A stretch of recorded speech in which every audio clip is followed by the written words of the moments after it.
நீலகிரியின் மலைகள். அதிகாலை 5:30 மணி. வெளியில் வெண்பனி பூமியை முழுவதுமாக போர்த்தி இருந்தது. மரங்களின் இலைகளில் பனித்துளிகள் வைரம் போல மின்னின.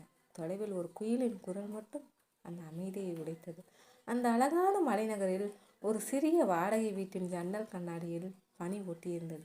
அந்த வீட்டின் உள்ளே தடிமனான கம்பளிக்குள் சுருண்டு கிடந்தாள் நிலஞ்சனா. அலாரம் 3வது முறையாக அடித்து கொண்டிருந்தது. Drink drink. அவள் கையை மட்டும் வெளியே நீட்டி அலாரத்தை நிறுத்திவிட்டு மீண்டும் கம்பளிக்குள் ஒளிந்து கொண்டாள். இன்னும் 2 நிமிஷம் என்று கண்களை மூடிக்கொண்டாள். ஆனால் அந்த 2 நிமிடங்கள் 10 நிமிடங்களாக மாறிவிட்டன. திடீரென்று சுவரில் இருந்த கடிகாரம் 6 மணியை தாண்டியது. பார்த்தவள் ஐயோ என்று கம்பளியை தூக்கி எறிந்தாள். குளிர் உடம்பை கத்தியால் குத்துவது போல இருந்தது. 2 கைகளையும் வேகமாக தேய்த்து முகத்தில் வைத்தாள். இந்த வருஷம் குளிர் ரொம்ப ஓவரா இருக்கே என்று தனக்குத்தானே சிரித்தாள். வீட்டில் அவளை தவிர வேற யாரும் இல்லை. அமைதி, அதுதான் அவளுடைய நிரந்தர துணை. மெதுவாக சமையலறைக்குள் சென்றாள். சிங்கிள்.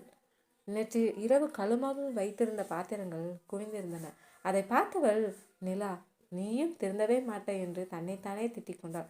முதலில் ஒரு சிறிய பாத்திரத்தை மட்டும் கழுவினாள். பிறகு ஃப்ரிட்ஜிலிருந்து ஒரு பாலை எடுத்தாள். இஞ்சி, ஏலக்காய், சிறிது தேயிலை அனைத்தையும் சேர்த்து டீ வைத்தாள். சில நொடிகளில் அந்த வீட்டில் முழுவதும் டீயின் மனம் பரவியது. அந்த வாசனை மட்டும் போதும். அவளுடைய மன அழுத்தம் பாதியாக குறைந்துவிடும். ஒரு கப்பில் டீ ஊற்றிக்கொண்டு மீண்டும் ஜன்னல் அருகில் அமர்ந்தாள். வெளியில் வெண்பனி, கையில் சூடான டீ, மனதில் 1000 நினைவுகள். முதல் மிடரை குடித்தவுடன் கண்களை மூடிக்கொண்டாள். ஆஹா என்று சிரித்தாள்.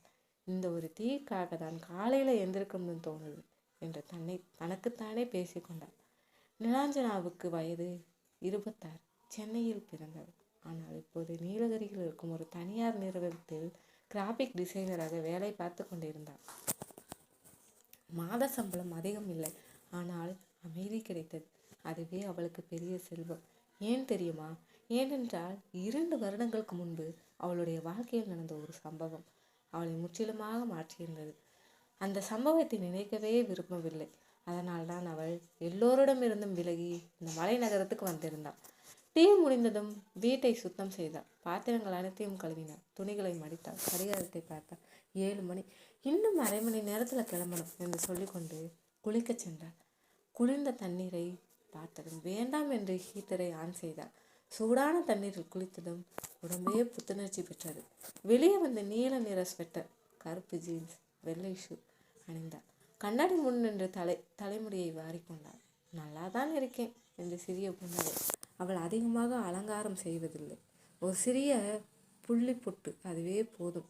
வீட்டை பூட்டிவிட்டு வெளியே வந்தாள். பனியில் மூழ்கிய சாலையில் மெதுவாக நடந்தாள். ஒவ்வொரு அடியும் ஒரு புதிய நாளின் தொடக்கம் போல இருந்தது. அந்த நேரத்தில் சாலையோரத்தில் ஒரு சிறிய நாய்க்குட்டி நடுங்கிக் கொண்டிருந்தது.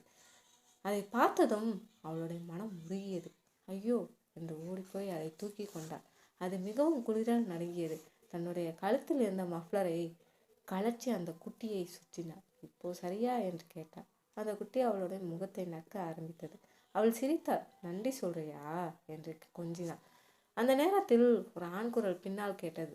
அது எங்களோட நாய்க்குட்டி. திரும்பி பார்த்தாள். கருப்பு ஜாக்கெட் அணிந்திருந்த உயரமான இளைஞன், கையில் காஃபி கப், முகத்தில் அமைதியான சிரிப்பு. அவன் அருகே வந்தான்.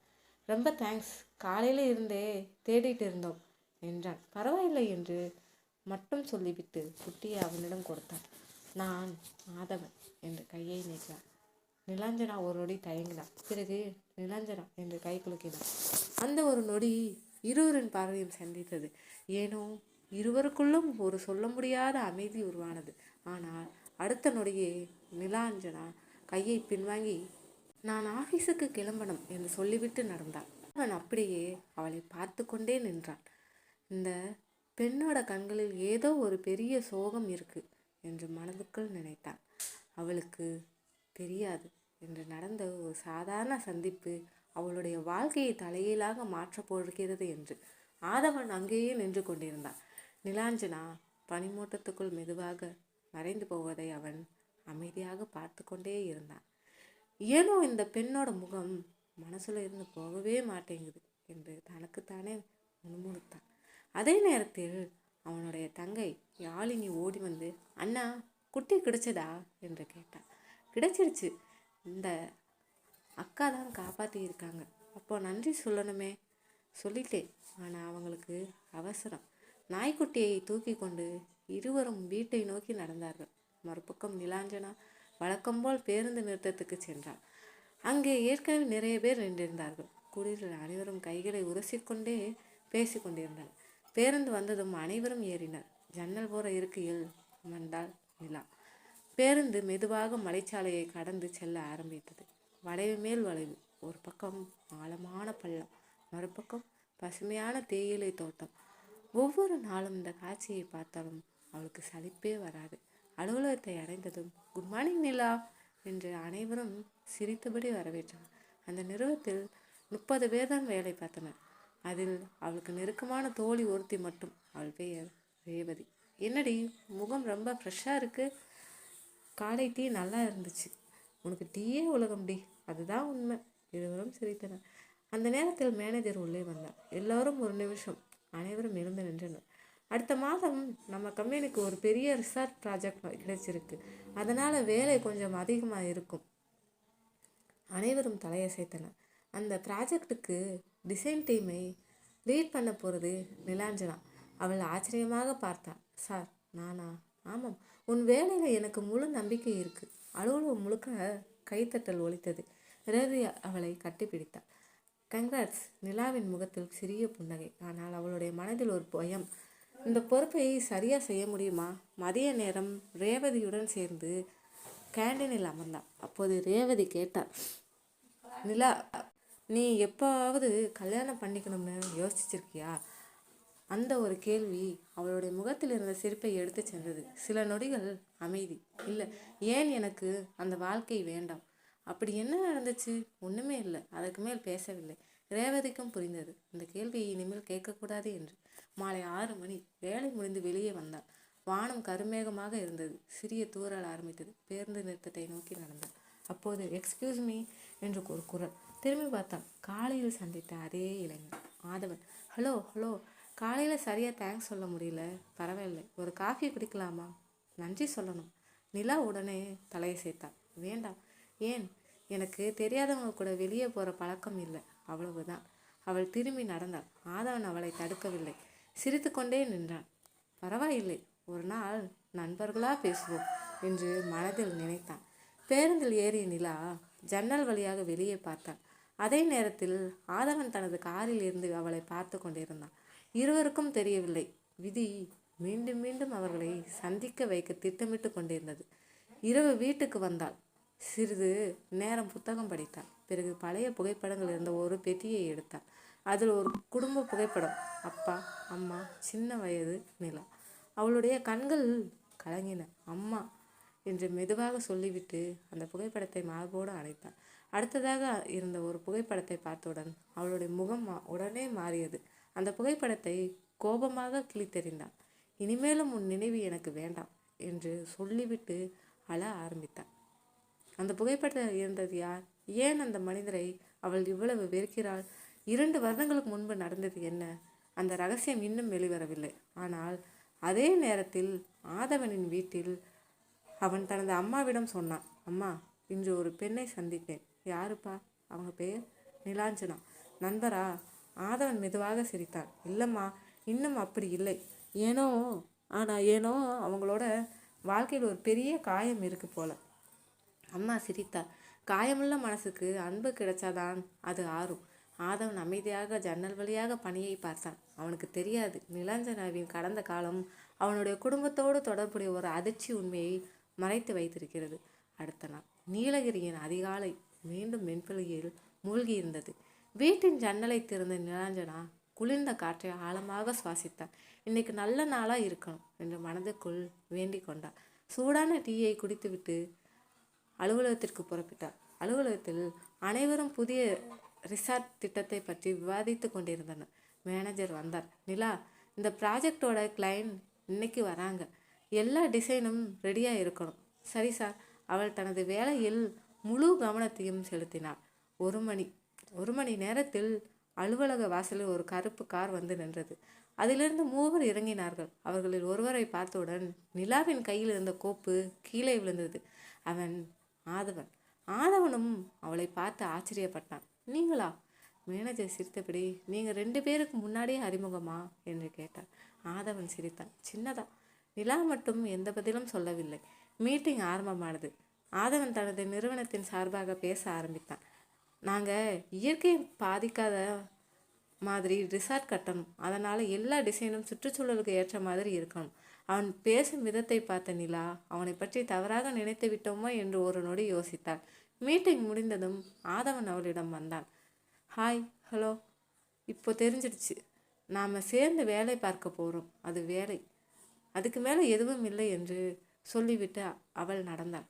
ஆதவன் சிரித்து கொண்டே நின்றான். இந்த சுவரை உடைக்க கொஞ்சம் டைம் ஆகும். அடுத்த சில நாட்கள் இருவரும் தினமும் சந்தித்தனர். பல வேலை சம்பந்தமான பேச்சுக்கள் மட்டுமே. ஆனால் ஆதவன் ஒருபோதும் அவளுடைய எல்லையை மீறவில்லை. அது நிலாவுக்கு கொஞ்சம் ஆச்சரியமாக இருந்தது. ஒரு நாள் ரிசார்ட் கட்டப்படும் இடத்தை பார்க்க அனைவரும் சென்றனர். மலைப்பகுதியில் அமைந்திருந்த அந்த இடம் மிகவும் அழகாக இருந்தது. திடீரென்று மழை ஆரம்பித்தது. அனைவரும் ஓடி ஒரு பழைய குடிசைக்குள் நின்றனர். மின்சாரம் இல்லை. குளிர் அதிகரித்தது. நிலா நடுங்க ஆரம்பித்தாள். அதை கவனித்த ஆதவன் தனது ஜாக்கெட்டை கலற்றி அவளிடம் நீட்டினான். வேண்டாம், குளிர் அதிகமாக இருக்கு, நான் பார்த்துக்கிறேன். இது உதவி, வேறு எதுவும் இல்லை. சில நொடிகள் தயங்கியவள் ஜாக்கெட்டை வாங்கி கொண்டாள். தேங்க்ஸ். அது அவள் முதன்முறையாக மனதார சொன்ன நன்றி. அனைவரும் வெளியே வந்தனர். அப்போது ஒரு வயதான பாட்டி விறகு கட்டை தூக்க முடியாமல் தவித்து கொண்டிருந்தாள். ஆதவன் உடனே ஓடிப்போய் உதவினான். பாட்டி, நான் தூக்கிட்டு வர்றேன். பாட்டி ஆசீர்வதித்தார். நல்லா இருப்ப தம்பி. அதை பார்த்த நிலாவின் மனதில் ஒரு சிறிய மாற்றம் ஏற்பட்டது. இவன் நடிக்கலை என்று நினைத்தாள்.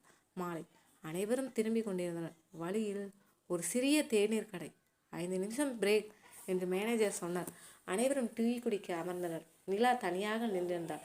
ஆதவன் அருகில் வந்தான். உங்களுக்கு இந்த மலை ரொம்ப பிடிக்குமா? ஆமாம். ஏன்?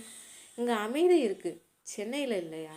அவள் அமைதியாக இருந்தாள். சாரி, தனிப்பட்ட விஷயம் கேட்க வேண்டாம்னு நினைக்கிறேன். அவள் அவனை பார்த்தாள். முதல் முறையாக அவன் கண்களில் ஆர்வம் மட்டுமே இருந்தது. அவசியமில்லாத தலையீடு இல்லை. அது அவளுக்கு பிடித்திருந்தது. அந்த இரவு வீட்டில் அமர்ந்து கொண்டிருந்த நிலாவுக்கு ஒரு அழைப்பு வந்தது. அறிமுகமில்லாத என். ஹலோ. எதிர்முனையில் யாரும் பேசவில்லை. சில வினாடிகள் அமைதி. பிறகு ஒரே ஒரு வாக்கியம். எவ்வளவு தூரம் ஓடினாலும் என்னை விட்டு தப்பிக்க முடியாது. அந்த குரலை கேட்டதும் நிலாவின் முகம் வெளிரி போனது. கை நடுங்கியது. அழைப்பு துண்டிக்கப்பட்டது. இல்லை என்று மெதுவாக சொன்னாள். இவன் எப்படி? அவள் உடனே எல்லா கதவுகளையும் பூட்டினாள். ஜன்னல் திரைகளை இழுத்தாள். பயத்தில் இரவு முழுவதும் தூங்கவில்லை. மறுநாள் காலை அலுவலகத்தில் அனைவரும் வழக்கம் போல் இருந்தனர். ஆனால் நிலா மட்டும் மிகவும் பதற்றமாக இருந்தாள். அதை பார்த்து ஆதவன் எல்லாம் சரியா என்று கேட்டான். நான் நல்லா தான் இருக்கேன். உங்கள் முகம் அப்படி சொல்லலை. அவள் எதுவும் பேசவில்லை. அதே நேரத்தில் அலுவலக வரவேற்பறையில் ஒரு மனிதன் வந்து நின்றான். அவனுடைய முகத்தை பார்த்த நொடியில் நிலாவின் கையில் இருந்த காஃபி கோப்பை கீழே விழுந்து உடைந்தது. அவள் உதடுகள் நடுங்கின. நீ? அவன் சிரித்தான். என்னை மறந்துட்டியா நிலா? அங்கே இருந்த யாருக்கும் புரியவில்லை. ஆனால் ஆதவனுக்கு மட்டும் ஒன்று தெளிவாக புரிந்தது. இந்த மனிதன் தான் நிலாஞ்சனாவின் கடந்த காலத்தில் ஆறாத காயத்தை ஏற்படுத்தியவன். அலுவலகம் முழுவதும் அமைதியாக இருந்தது. என்னை மறந்துட்டியா நிலா என்று சிரித்தபடி கேட்டான் அந்த மனிதன். நிலாவின் கைகள் நடுங்கின. ஆதவன் உடனே அவள் அருகே வந்து நின்றான். யார் இவர் என்று மெதுவாக கேட்டான். நிலா பேச முடியவில்லை. கண்களில் கண்ணீர் மட்டும் பெருகியது. அந்த மனிதனே பேச ஆரம்பித்தான். என் பேர் விக்ரம். இவளோட பழைய வாழ்க்கையை எனக்கு நல்லா தெரியும். அலுவலகத்தில் இருந்தவர்கள் ஒருவரை ஒருவர் பார்த்தனர். ஆதவன் அமைதியாக, இந்த அலுவலகம் உங்களுக்கு என்ன வேலை என்று கேட்டான். விக்ரம் சிரித்தார். என் மனைவியை கூட்டிட்டு போக வந்திருக்கேன். அந்த ஒரு வார்த்தை அனைவரையும் அதிர்ச்சியை உறைய வைத்தது. நிலா கோபமாக அவளை பார்த்தாள். பொய் பேசாதே. பொய்யா? உன் கழுத்தில் நான் கட்டின தாலி இன்னும் நினைவில் இல்லையா? ஆதவன் நிலாவை பார்த்தான். அவள் மெதுவாக தலைகுனிந்தாள். ஆமாம், அவன் கட்டினான். அனைவரும் அதிர்ச்சி அடைந்தனர். ஆனால் அடுத்த நொடிய நிலா தலையை நிமிர்த்தினாள். ஆனால் அது கல்யாணம் இல்லை. அனைவரும் குழப்பத்துடன் பார்த்தனர். நிலா ஆழமாக மூச்சை இழுத்தாள். 2 வருஷத்துக்கு முன்னாடி நான் அவனை நம்பினேன். என்னை காதலிக்கிறேன்னு சொல்லி ஏமாத்தினார். ஒரு கோவிலுக்கு கூட்டிட்டு போய் யாருக்கும் தெரியாமல் தாலி கட்டினார். அதுக்கப்புறம் அவளால் பேச முடியவில்லை. கண்களில் கண்ணீர் வழிந்தது. ஆதவன் மெதுவாக, பேச வேண்டாம், நான் புரிஞ்சுக்கிறேன் என்றான். ஆனால் நிலா தலையசைத்தாள். இல்லை, நீ யாருக்கும் பயப்பட மாட்டேன். அந்த தாலி கட்டினதுக்கப்புறம் என்னோட பேரில் இருந்த சொத்தை எழுத குடிக்க சொல்லி தினமும் அடித்தான். நான் மரத்துக்காக என்னோட அப்பா அம்மாவை மிரட்டினான். அந்த மன அழுத்தத்தில் ஒரே மாதத்தில் என்னோட அப்பாவும் அம்மாவும் அவள் கதறி அழுதா இருந்துட்டாங்க. அலுவலகம் முழுவதும் அமைதி. விக்ரம் மட்டும் சிரித்தான். அதெல்லாம் பழைய கதை. இப்போ என்னோட கூட வா. அந்த நேரத்தில் ஒரு பெண் குரல். அது முடியாது. அனைவரும் திரும்பி பார்த்தனர். வாசலில் ஒரு பெண். அவள் அருகில் ஒரு போலீஸ் அதிகாரி. அந்த பெண் விக்ரமை பார்த்து, இன்னும் எத்தனை பெண்களோட வாழ்க்கையை அழிக்க போறேன் என்று கேட்டாள். விக்ரம் அதிர்ச்சி அடைந்தான். நீ? அந்த பெண் சொன்னாள், என் பேர் மீரா. நான் உன்னோட சட்டப்படி பதிவு செய்யப்பட்ட மனைவி. அலுவலகத்தில் இருந்தவர்கள் அதிர்ச்சியில் உறைந்தனர். மீரா தொடர்ந்தாள். நிலா மட்டும் இல்லை, என்னை மாதிரி இன்னும் 3 பெண்களை காதல்னு சொல்லி ஏமாத்தி இருக்கான். பணம் வாங்கி மிரட்டி வாழ்க்கையை சீரழிச்சிருக்கான். போலீஸ் அதிகாரி முன்னே வந்தார். விக்ரம், உங்கள் மேலே திருமண மோசடி, பணம் மோசடி, மிரட்டல், ஆவண மோசடி எல்லாத்துக்கும் ஆதாரம் கிடைச்சிருக்கு. நீங்கள் கைது செய்யப்படுறீங்க. விக்ரம் ஓட முயன்றார். ஆனால் போலீஸார் அவனை பிடித்து கைவிலங்கு போட்டனர். போகும்போது நிலாவை பார்த்து, நீ நிம்மதியாக வாழ மாட்ட என்று கத்தினார். நிலா அமைதியாக சிரித்தார். இல்லை, இவ்வளவு நாள் நான் பயந்தேன். இனிமே நீதான் பயப்படணும். விக்ரம் அழைத்து செல்லப்பட்டார். அலுவலகத்தில் இருந்த அனைவரும் நிலாவை பார்த்தனர். ஆதவன் அருகே வந்து, இவ்வளவு பெரிய வேதனையை தனியாக சுமந்திருக்கீங்களா என்று கேட்டார். நிலா மெதுவாக சிரித்தார். சில காயங்கள் சொல்ல முடியாது. அடுத்த சில மாதங்களில் விக்ரமுக்கு நீதிமன்றம் 7 ஆண்டுகள் சிறை தண்டனை விதித்து நிலா தனது வாழ்க்கையை மீண்டும் தொடங்கினார். ஒரு மாலை அதே தேயிலை தோட்டத்தில் ஆதவன் நிலாவிடம் பேசினார். ஒரு கேள்வி கேட்கலாமா? கேளுங்க. என்னை கல்யாணம் பண்ணிக்கிறீங்களா? நிலா சில நொடிகள் அமைதியாக இருந்தார்.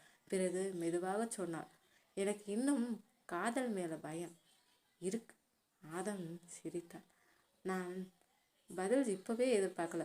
உங்கள் நம்பிக்கையை சம்பாதிக்கத்தான் வந்திருக்கேன். 1 வருடம் கழித்து ஆதவனும் நிலாவும் திருமணம் செய்து கொண்டனர். திருமணத்திற்கு பிறகு ஆதவனின் அம்மா ஒரு பழைய பெட்டியை நிலாவிடம் கொடுத்தார்.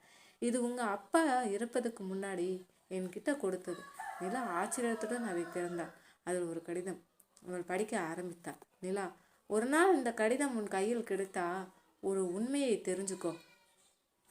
ஆதவனோட அப்பா தான் நான் திவாலாகும் நேரத்தில் எனக்கு உதவி பண்ணி நம்ம குடும்பத்தை காப்பாற்றினார்.